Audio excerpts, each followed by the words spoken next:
조갑제 TV 시청자 여러분 안녕하십니까. 2024년 11월 2일 오후 1시입니다. 지금 진행되고 있는 정치 위기는 윤석열 대통령에게는 절체절명의 위험입니다.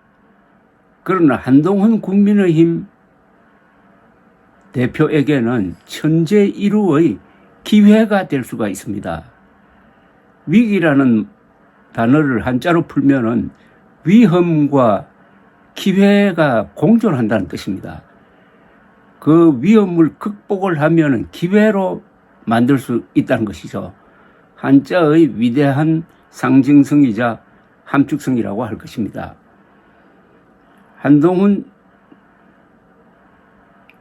대표에게는 카드가 있습니다.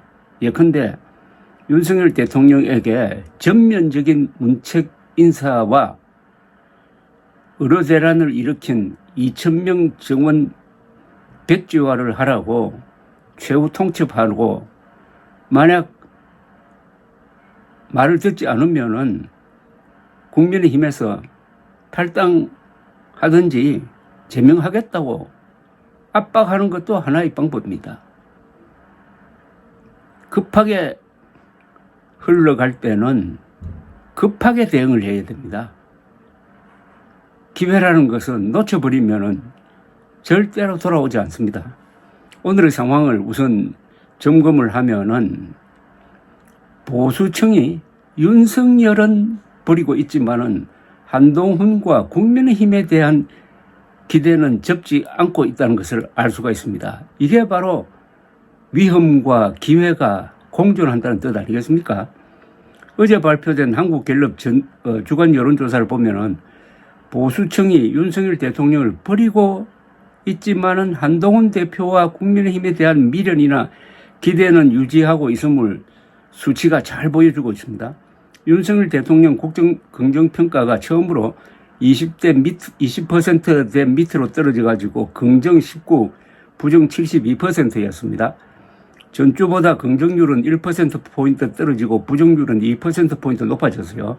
2016년 10월 박근혜 대통령 탄핵 초입 때와 흡사한 지지율 폭락입니다.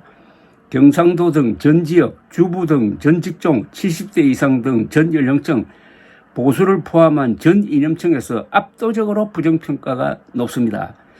국민의힘 지지자들 중에서도 긍정과 부정이 44%로 갈라지고, 보수층에서는 윤석열 부정평가가 57%, 긍정은 33%밖에 안 되고, 이러니까 대통령이 범국민적 거부감의 대상이 되었습니다. 윤석열이 국민 밉상이 된 겁니다. 이게 위험의 본질이죠. 그러나 정당 지지도는 국민의힘과 민주당이 32%로 같았습니다. 양당이 모두 전주보다 2%포인트 올랐어요. 보수층에서는 국힘당 지지율이 69%로서 윤석열에 대한 보수층의 긍정률 33%의 2배나 되었습니다. 이는 보수층이 윤석열 지지를 철회하면서도 국민의힘에 대한 기대는 버리지 않고 있음을 보여줍니다. 국민의힘이 잘해서가 아닙니다. 국민의힘 대표 한동훈 긍정평가는 40%, 민주당 이재명 긍정평가는 41%로 같아요. 보수층에서 보인 한동훈 긍정평가 55%는 보수층의 윤석열 긍정률 33%보다 훨씬 높고, 보수층의 챔피언이 윤석열에서 한동훈으로 교체되고 있다는 이야기입니다. 그런 한동훈 대표가 명태균 녹취 파일 공개 이후 침묵 모드입니다. 상황 파악이 되지 않아 섣불리 대응하기가 어려운 면이 있을 겁니다. 무슨 폭로가 더 나올지, 대통령이 코너에 몰려 무슨 돌발적 행동을 할지 모르는 측면이 있습니다. 정치는 그러나 사람을 기다려주지 않습니다. 졸속 대응이라도 늦은 대응보다는 낫습니다. 몇 가지 정리를 해보았습니다. 1. 국민의힘이 살려면은 윤석열 대통령과 묶은 줄을 풀어야 합니다. 동반 투신의 위험을 해소해야 한다는 이야기입니다. 이건 보수층도 마찬가지입니다. 2. 한동훈 대표가 내세운 김건희 사과, 특검, 특별감찰관 임명 등의 해법으로 위기를 벗어날 수 있는 타이밍도 지났습니다. 위기 해소엔 아무런 효과도 없고 또 다른 문제를 일으킬 뿐입니다. 큰일이 생기면 크게 접근해야 합니다. 민주당이 내세우는 탄핵 개헌 등의 프레임에 갇히면 안 됩니다. 한동훈과 국민의힘이 상황의 주도권을 쥘 수 있는 독창적 프레임을 전략을 만들어내야 합니다. 4. 예컨대 전면적 문책 인사에 의한 인적 쇄신입니다. 대통령 비서실과 총리 등 내각의 전면 퇴진, 특히 의료 대란에 책임 있는 총리, 수석, 장관, 차관들을 문책하도록 요구하는 것입니다. 5. 의료 대란 해결책은 2,000명 정원 백지화뿐입니다. 결자 해지 차원에서 대통령이 결단을 하도록 압박해야 합니다. 시간을 다투는 문제이므로 협의체를 통한 해결은 불가능합니다. 의료 대란을 해결하면은 보수층의 상당수가 윤석열은 몰라도 국민의힘 지지로 돌아올 것이고 윤석열을 지켜야 한다는 논리를 갖게 만들 것입니다. 최소한의 논리. 6. 한동훈 대표는 11월 중에 의료 대란을 해결해야 한다고 말했고 이를 최우선 민생 문제로 꼽았으므로 그런 문제의식을 발전시킬 필요가 있습니다. 7.